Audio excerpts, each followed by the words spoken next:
Welcome to my channel, Taken Wheels with Pat. Today we're going to talk about how to buy a used car, and it's EVvlogg 19. So just stay tuned.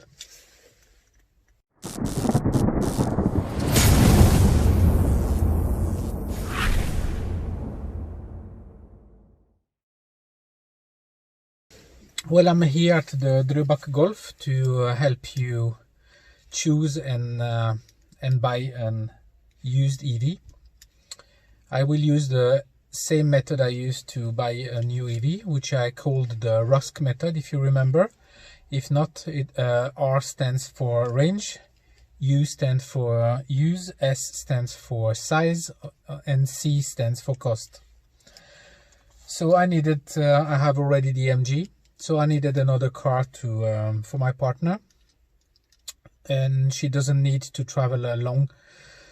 So we thought of first of all, range was not really important, but I mean, I think that it would have at least if it has 100 kilometers of range, that would be good enough. So that's where I limited the search on the range. Use, it has to have a 4-seat again, but I wanted to have a compact car. So in my mind, when I thought of the compact car, I thought of the Volkswagen Up. I thought of the new Skoda. There was the Smart Roadster, but Smart Roadster has 2 seats, so it's out of the way. I thought of the Fiat as well, but they are quite hard to get here in Norway. There are not many of those. And so range, use, size, as said, it has to be a quite right size. I thought of the Mini as well, but the thing that made me choose the car I'm sitting in now is actually the cost. And it's it's the cheapest EV you can find for that size and that amount, and I'm just gonna show you which one it is. Well, that was my choice, a 2016 Mitsubishi i-MiEV. It's part of a partnership with PSA, which is Peugeot, Citroën and Opel. Opel has already an electric car, so they didn't needed one more, but when they started with this one, Citroën and Peugeot didn't had, so you will see a lot of those cars with the same carrosserie and a different badge on. There is a slight difference in the car, but I can show you what the difference is in the car. So let's just jump in the car. The difference is that the Mitsubishi i-MiEV has 2 extra driving mode. One is B, brake, and the other one is C, is for comfort. I know that the Citroën and the Peugeot has those one, but they are blocked until the drive. So there is a hack to make it possible to just buy the caps here and to open inside, so to make it possible to have as well the brake and the comfort part. What I like is this one is in a way a high end game car. Some of them don't have back camera. This one has. I'm just gonna start it so you can see reverse. Let's see the camera, and it has a reverse camera. It has DAB radio, and it has only driven 17,000 kilometers. So I will just show you as well the calculation, because something is important to mention as well with used EV is how long the battery will last. But I made a little calculation. I will share it with you in a moment. Last but not least is what is important as well is the battery degradation when you buy a used car.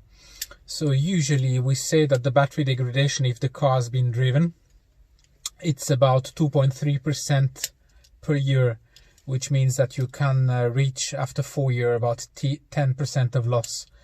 But this is not only true. I mean, they did a test with about 6,000 EVs to find out that number, that 2.3% of loss a year. But most of the modern car have another battery chemical inside. When they started, for example, the Nissan Leaf had about 4.3% degradation each year, and the Tesla had 2.3 when they started, because it has a different battery management. And the thing is, nowadays the battery chemistry as well has something to do with the car. So if you buy a car, I would say after 2016, it has another composition as the battery you bought in 2011. But if you can calculate about 2% range, which means that you could lose about 10% each 5 years. I mean, that's not bad at all. Meaning that Mitsubishi EVvlogg that has about 100 kilometers of range, I would have 90 kilometers after 5 years. I bought the 2016 model, but the fact is that it has driven only 1 year. So my assumption is that it has only lost about 2.3% in battery capacity.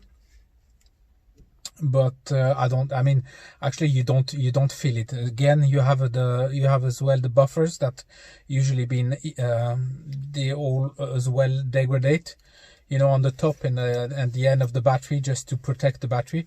They usually reduce as well, so you don't feel it as much. You might feel it after 3-4 years, but so that's something to take in account as well. But for me, I'm really happy with that Mitsubishi, and so if you have any questions, just let me know. I can as well tell you that the modern, I told you as well about the modern batteries.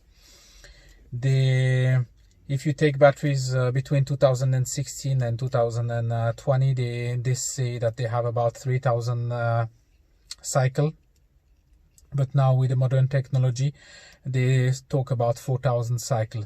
So I'll be interested, and it will be interesting to see what Tesla is coming up with the new battery, how many cycle that one has, and how long it will last.